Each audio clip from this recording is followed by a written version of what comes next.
Assalamualaikum warahmatullahi wabarakatuh.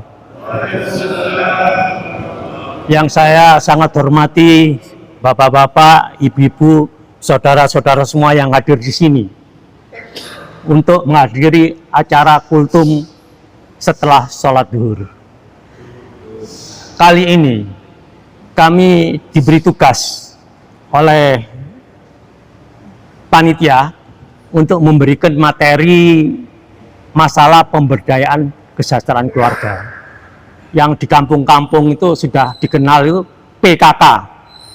Zaman saya masih SMA itu malah ditulis di genteng itu PKK. Apa PKK itu? Kadang-kadang PKK itu dianggap perempuan toh, wah perempuan kurang kerjaan. Padahal PKK itu kepanjangannya aja berkembang. Jadi kita coba lihat sejarah ya. PKK itu sejak tahun 1957. Kemudian tahun 61 di daerah Sleman, ya Pak Hari ini, daerah Jogja ini. Gubernurnya Pak Munadi, insya Allah. Itu tahun 67 itu dilanda HU. Sehingga Pak Gubernurnya bersama istri akhirnya prihatin bagaimana rakyatnya menderita pada waktu itu. Sehingga ketika itu dibentuklah PKK oleh seluruh lapisan masyarakat. Jadi laki, perempuan, anak dibentuk agar dapat menanggulangi pada waktu itu busung lapar. Karena baik, kemudian sekitar tahun 72, menterinya itu Amir Mahmud. Beliau melaporkan kepada Pak Presiden Pak Harto supaya dibentuklah PKK seluruh Indonesia. Jadi PKK itu mulai 72 seluruh Indonesia diwajibkan. Dan alhamdulillah saya ketika itu juga pada waktu kurikulum PKK dibuat, ternyata PKK di Indonesia itu hebat. Negara-negara berkembang pada waktu itu niru. Wah, kok ada PKK? Lalu dikenal dengan malaikat hijau karena pada waktu itu seragamnya hijau, the Green Angel. Akhirnya saya ikut pelatihan kurikulum itu tahun 84, saya di Biro Pemerintahan Desa waktu itu. Diundanglah saya ke Jakarta dengan UNICEF. Dibuatlah kurikulum tentang PKK yang sampai dengan ini ada 10 program pokok PKK. Nah, 10 program pokok PKK itu kalau dilaksanakan seluruhnya luar biasa terhadap keluarga. Berkembang. Sebelum pemberdayaan, pada awal dibentuk PKK itu namanya pendidikan kesejahteraan keluarga. Kemudian waktu eranya Pak Mahmud, Amir Mahmud, itu menjadi pembinaan kesejahteraan keluarga. Sekarang menjadi pemberdayaan kesejahteraan keluarga. Artinya pemberdayaan itu lebih aktif agar masyarakat keluarga khususnya itu bisa tumbuh dengan baik. Contoh 10 program yang pertama namanya penghayatan dan pengamalan Pancasila. Artinya dihayati, diamalkan. Pada zaman kita masih sekolah itu malah ada P4 ya. Agar betul-betul Indonesia ini warganya ya mempunyai falsafah hidup Pancasila ini. Luar biasa. Kalau saya lihat di YouTube itu namanya Malaysia, itu angel Pak. Bahasanya ya bahasa Melayu, bahasa Inggris, sing India nggak bisa bahasa Melayu, yang Cina nggak bisa. Tapi di Indonesia ini dengan Sumpah Pemuda, semua ribuan suku itu ya bisa bahasa Indonesia. Ketika ngomong Jawa, ketika kita di Madura ya ngomong Indonesia bisa. Ngomong di Ambon ngomong Indonesia bisa. Itu luar biasa. Itu pengaruhnya kepada kita sampai saat ini menjadi negara kesatuan Republik Indonesia. Oleh karena itu pada waktu program pertama, program penghayatan dan pengamalan Pancasila, itu ya memang harus dihayati, dibaca 5 sila ini. sebagai orang Indonesia yang luar biasa. Makanya sampai ada Hari Kesaktian Pancasila. Ini pendiri-pendiri kita luar biasa. Semua kagum dengan Indonesia ini. Berbagai-bagai suku. Padahal dihitung ya dulu itu, suku Jawa itu paling banyak. Tapi gak perlu, bahasa Indonesia, bahasa Jawa, enggak. Bahasa Indonesia yang sampai sekarang ini luar biasa. Kemudian di program kedua, itu gotong royong. Yang menjadi budaya kita sejak lama, yang perlu dipelihara. Kembali lagi, tadi dengan program pertama, penghayatan dan pengamalan Pancasila itu kalau diamati di buku Rakernas 10 PKK yang baru diterbitkan tahun 25, ternyata isu-isu strategis, isu-isu itu masalah banyak terjadi. Misalnya ada keluarga, salah satu keluarganya kena narkoba, itu wajib PKK mendampingi. Berbicara PKK, organisasinya itu seluruh ketua PKK, mulai pusat, provinsi, gubernur, bupati, wali kota, camat, lurah, desa, itu istrinya wajib menjadi ketua tim penggerak PKK. Karena PKK mitra. Dinas-dinas, departemen itu pembina. Ketua pembinanya mulai presiden, menteri, gubernur, sampai dengan bupati, wali kota, camat, dan lurah. Artinya apa? Artinya PKK ini mitra pemerintah. Tidak mungkin dinas yang aparaturnya sedikit bisa ngayai semua rakyat Indonesia. Akhirnya kewajiban negara, karena negara wajib melindungi, mensejahterakan lahir batin sesuai dengan amanah tujuan dari PKK. Akhirnya dibentuklah PKK dengan ketuanya, ketua pembinanya, presiden, menteri dalam negeri, gubernur, bupati, wali kota, camat, lurah, atau kepala desa. Sekarang kita berbicara pembina adalah seluruh dinas. Oleh karena itu yang umum di sini yang kita lihat hanya dari kesehatan. Ada posyandu, ada posyandu lansia, ada macam-macam ya. Padahal ada 10 program yang wajib kita lakukan agar kesejahteraan keluarga itu semakin meningkat. Program 2 adalah gotong royong. Sekarang sudah mulai menipis. Perlu ditingkatkan lagi. Tapi di PPLG luar biasa ya. Bayangkan ketika COVID ada, kalau tidak ada gotong royong itu siapa? Sehingga kadang-kadang ada muncul di Indonesia itu, kadang-kadang ada anak bunuh diri. Loh, sing salah semua. Ada keluarga mati karena tidak makan berminggu-minggu. Rumahnya kancingan, nggak tahu sudah meninggal. Ini kan, oleh karena itu ada rukun tetangga, ada rukun RW itu luar biasa. Dan di PKK ini, level yang paling bawah itu adalah Dasawisma. Dasawisma dibentuk, dipilih oleh 10 sampai 20 kakak. Penjenengan sudah ada semua itu, Dasawisma. Di Dasawisma kemudian ada PKKRT, kelompok PKKRT. Itu ada ketua, ada sekretaris bendara. Bisa dibentuk seksi atau bidang yang menangani khusus. Kemudian PKK RW, PKK dusun kalau di desa, kemudian PKK kelurahan, tim penggerak PKK kelurahan.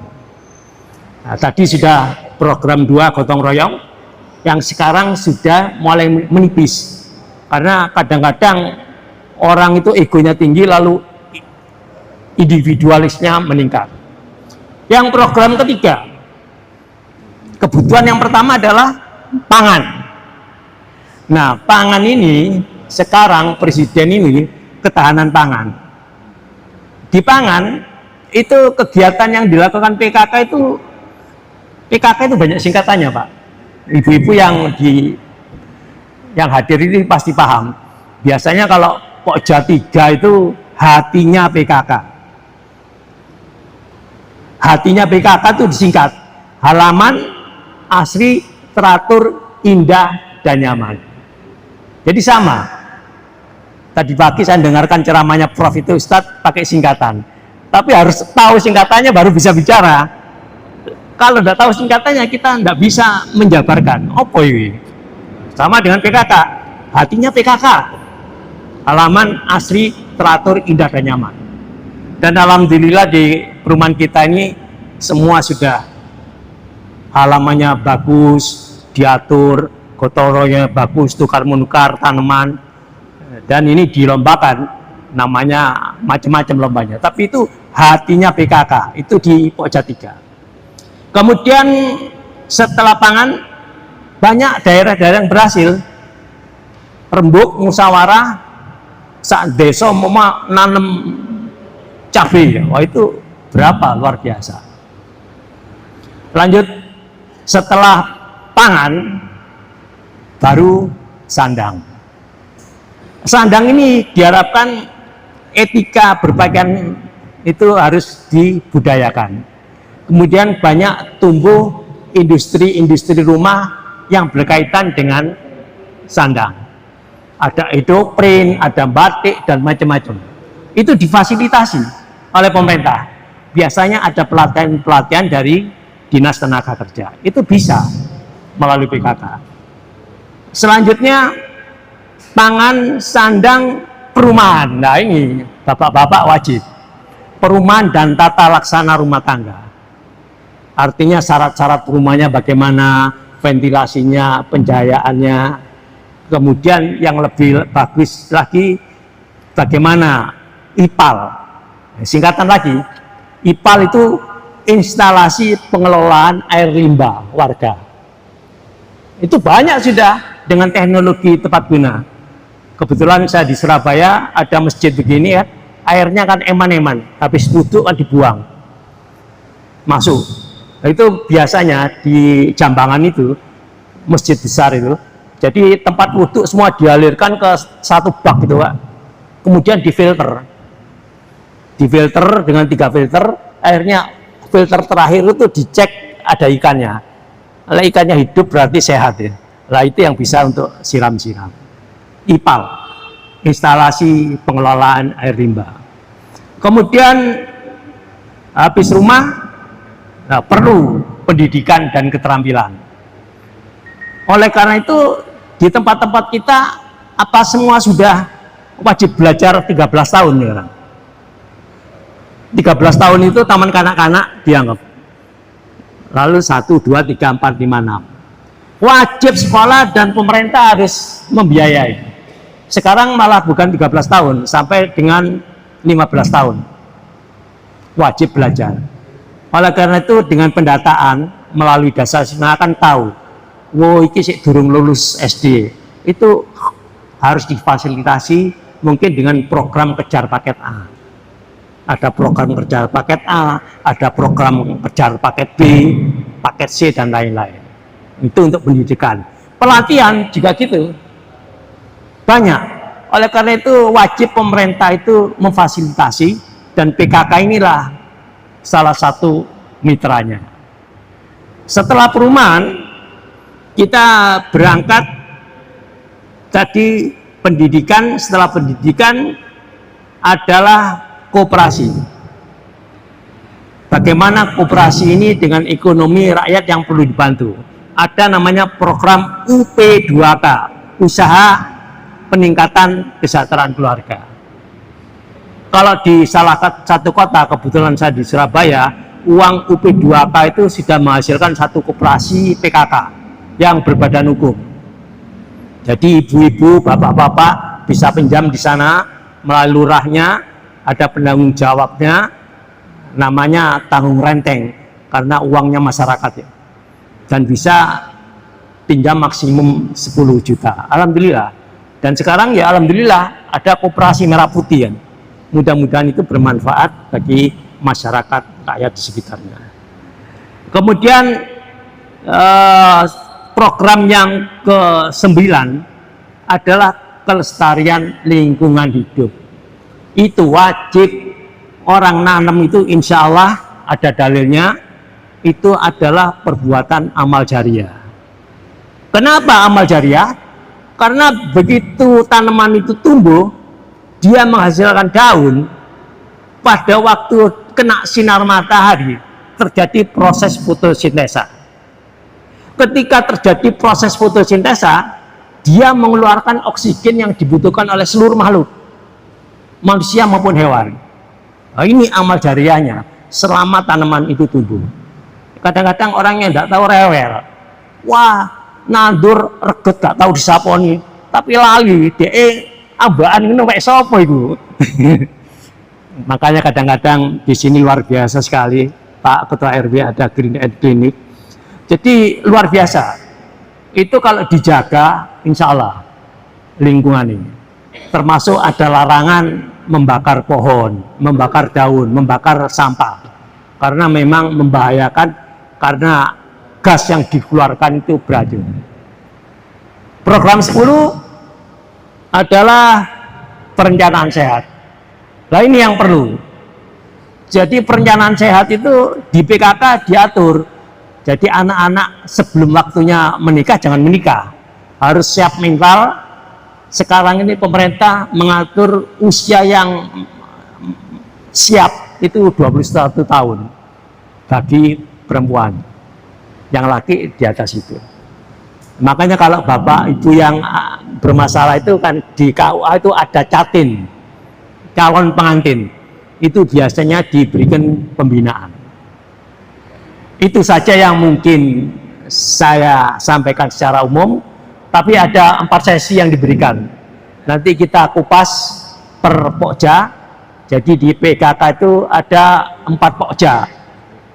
Program penghayatan dan pengamalan Pancasila dan program gotong royong itu ditangani oleh Pokja 1. Kemudian sandang, pangan, papan, perumahan, dan tata laksana rumah tangga itu Pokja 3. Pokja 2-nya pendidikan dan koperasi.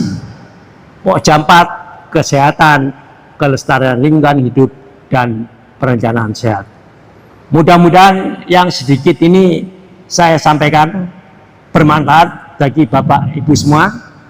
Dan saya juga sudah membuat barcode untuk grup Kultum. Saya terinspirasi pada waktu itu ikut TOT rupiah. Saya bangga rupiah.